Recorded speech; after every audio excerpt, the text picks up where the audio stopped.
Nah, teman-teman semua, beberapa waktu yang lalu, kita disuguhi berita tentang adanya ratusan triliun uang Pemda yang nganggur di bank. Di saat yang sama, kita mungkin melihat jalan di depan rumah kita masih rusak atau pelayanan puskesmas yang masih kurang baik. Nah, kok bisa ya seperti itu? Karena setiap uang di APBD, semuanya sudah ada peruntukannya. Jadi, uang-uang Pemda yang ada di bank adalah uang committed atau yang sudah terikat. Sebagian besar uang itu diperlukan untuk manajemen cash flow, di mana uang tersebut digunakan untuk membayar proyek-proyek yang sedang berjalan. Lazimnya, sistem pembayaran di Pemda adalah berdasarkan termin, urat nadi pembangunan di wilayah kita. Ini bukan sekedar angka-angka di dokumen tebal, tapi menyangkut misalnya soal jalan mulus, sekolah layak, dan puskesmas yang berfungsi. Yang kedua, fenomena dana nganggur di bank adalah masalah nyata.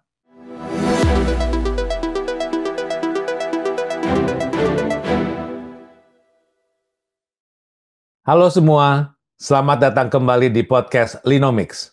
Saya Fahlino Suib, dan di sini kita ngobrol santai tapi serius soal ekonomi Indonesia dan peran kita di dalamnya. Di episode kali ini, kita akan membahas satu topik yang penting, tapi mungkin sering terlewat, yaitu implementasi kebijakan fiskal daerah.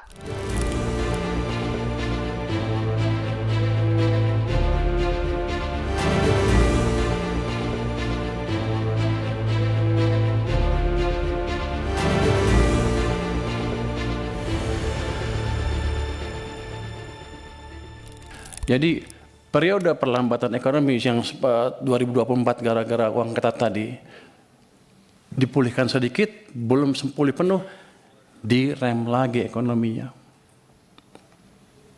Itu dari sisi fiskal dan moneter. BI kita nggak tahu nih pada marah sama saya nggak habis ini. Nanti tetap traktir ya. Mungkin ini terdengar rumit, tapi percayalah, ini sangat dekat dengan kita. Saat kita bicara fiskal, kita bicara soal anggaran. Kebijakan fiskal pada intinya adalah cara pemerintah, baik pusat maupun daerah, mengatur pendapatan dan pengeluarannya untuk mencapai tujuan ekonomi. Kalau di level daerah, kita mengenalnya sebagai APBD, yaitu Anggaran Pendapatan dan Belanja Daerah. Jadi, saat kita bicara APBD, kita bicara tentang uang kita yang dikelola oleh pemerintah daerah. Nah, teman-teman semua, beberapa waktu yang lalu, kita disuguhi berita tentang adanya ratusan triliun uang Pemda yang nganggur di bank. Di saat yang sama, kita mungkin melihat jalan di depan rumah kita masih rusak atau pelayanan puskesmas yang masih kurang baik. Nah, kok bisa ya seperti itu? Uangnya ada, tapi pelayanan publiknya tidak maksimal. Sekarang, bayangkan, Anda punya uang untuk renovasi rumah, dan Anda sudah siapkan uangnya di bank. Tapi berbulan-bulan renovasinya tidak mulai-mulai. Akibatnya, uangnya utuh di bank dan rumah Anda tidak kunjung jadi bagus. Lalu, tukangnya pun tidak jadi dapat pekerjaan dan toko material di dekat rumah Anda juga tidak jadi lebih laku. Itulah analogi sederhana dari dana mengendap atau dana nganggur Pemda. Kementerian Keuangan secara rutin merilis data simpanan Pemda di perbankan. Angkanya seringkali memang mencengangkan, mencapai ratusan triliun rupiah secara nasional. Uang ini adalah uang APBD yang sudah ada di rekening kas daerah, tapi belum dibelanjakan. Dari kacamata makro, bila uang APBD tidak dibelanjakan, ini dapat menjadi masalah besar.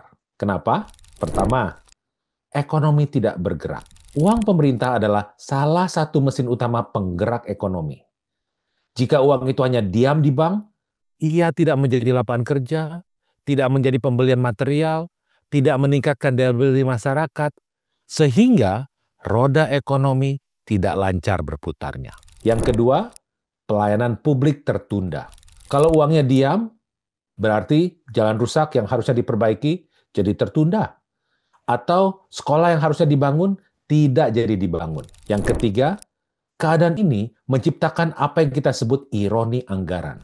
Ini ironis, karena di satu sisi, Pemda sering merasa kekurangan uang. Tapi di sisi lain, uang yang sudah ditransfer oleh pusat justru tidak segera mereka belanjakan. Lalu, kenapa ini bisa terjadi? Mengapa uang APBD tidak dapat segera dibelanjakan? Ada beberapa kemungkinan. Kemungkinan pertama, akibat perencanaan program pembangunan yang tidak matang. Misalnya, programnya ada, tapi detail teknis mungkin belum siap. Akhirnya, pas uangnya sudah ada, proyeknya belum bisa jalan sehingga uangnya tidak cair. Kemungkinan kedua, karena proses lelang program atau proyek yang terlambat. Akibatnya, banyak proyek pembangunan baru bisa dimulai di akhir tahun anggaran. Yang ketiga, adanya kekhawatiran birokrat untuk eksekusi program.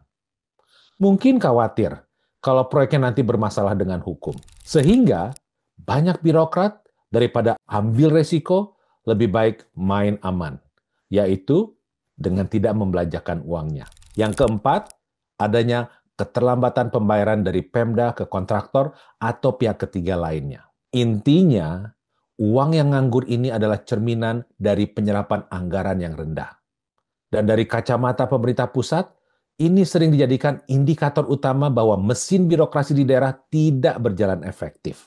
Nah, fenomena dana nganggur inilah yang seringkali jadi sumber perdebatan antara pemerintah pusat dan pemerintah daerah.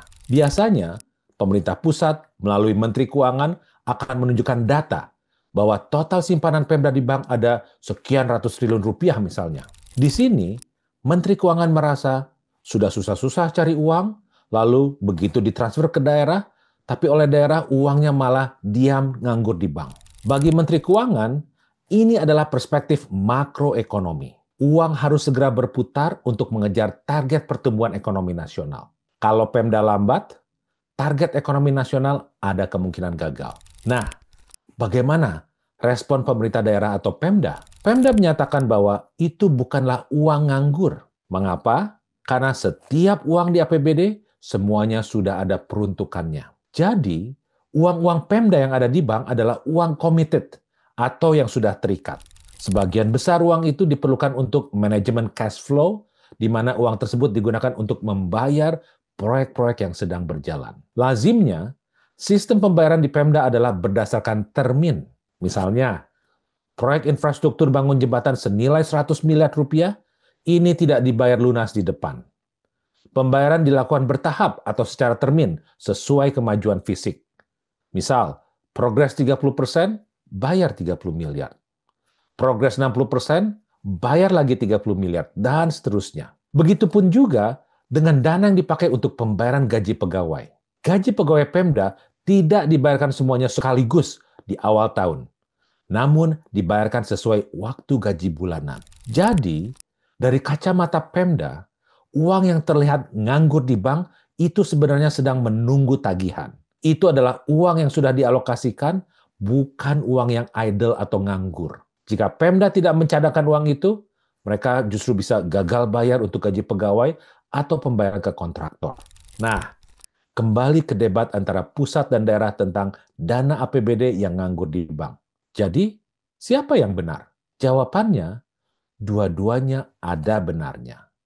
Misal, Menteri Keuangan benar bahwa secara fakta ada ratusan triliun uang yang tidak berputar di masyarakat. Dan ini menghambat stimulus ekonomi makro. Dan beliau sepertinya tahu, sebagian dari itu kemungkinan karena birokrasi Pemda yang lambat dan perencanaan yang tidak matang. Lalu, kepala daerah atau Pemda juga benar bahwa tidak semua uang di rekening itu nganggur. Ada mekanisme administrasi dan cash flow management yang rumit di daerah. Menyebut semua simpanan sebagai dana nganggur adalah ungkapan yang tidak sepenuhnya tepat bagi Pemda yang sudah berusaha kerja keras dan benar. Jadi, debat pusat dan daerah ini menyoroti satu hal. Ada perbedaan perspektif antara kacamata makroekonomi di pusat dan kacamata administrasi operasional di daerah. Lalu, apa hal-hal penting yang bisa kita ambil dari hal ini? Yang pertama, Kebijakan fiskal daerah melalui APBD adalah urat nadi pembangunan di wilayah kita. Ini bukan sekedar angka-angka di dokumen tebal, tapi menyangkut misalnya soal jalan mulus, sekolah layak, dan puskesmas yang berfungsi. Yang kedua, fenomena dana nganggur di bank adalah masalah nyata. Ini adalah gejala dari penyakit yang lebih dalam, yaitu kurang matangnya perencanaan, lambatnya eksekusi birokrasi, dan kadang ketakutan mengambil keputusan. Yang ketiga, debat antara pemerintah pusat dan daerah mengenai hal ini menunjukkan perlu adanya sinkronisasi antara pusat dan daerah. Pemerintah pusat misalnya, jangan hanya bisa menyentil, tapi juga harus mensederhanakan aturan transfer dana ke daerah dan birokrasinya. Daerah, di sisi lain, tidak bisa lagi berlindung di balik alasan administrasi. Mereka perlu memperbaiki proses pencatatan, perencanaan, dan lelang agar bisa lebih cepat sejak awal tahun sehingga uang APBD dapat diserap lebih cepat oleh perekonomian daerah. Yang keempat, dan ini yang sangat penting, bagi kita sebagai warga negara, apa yang bisa kita lakukan? Kita harus selalu ingin tahu kemana uang kita dipakai untuk pembangunan di daerah. Kita perlu mengawasi APBD di daerah kita masing-masing. Apalagi sekarang sudah banyak platform e-budgeting yang seharusnya mendorong transparansi sehingga lebih mudah untuk diawasi. Karena pada akhirnya, ini bukan urusan uang Menteri Keuangan, bukan juga uang kepala daerah. Ini adalah uang kita bersama. Kalau kamu suka episode ini, jangan lupa subscribe, beri rating, dan bagikan ke teman-temanmu. Sampai jumpa di episode berikutnya. Saya Fahlino Sweet.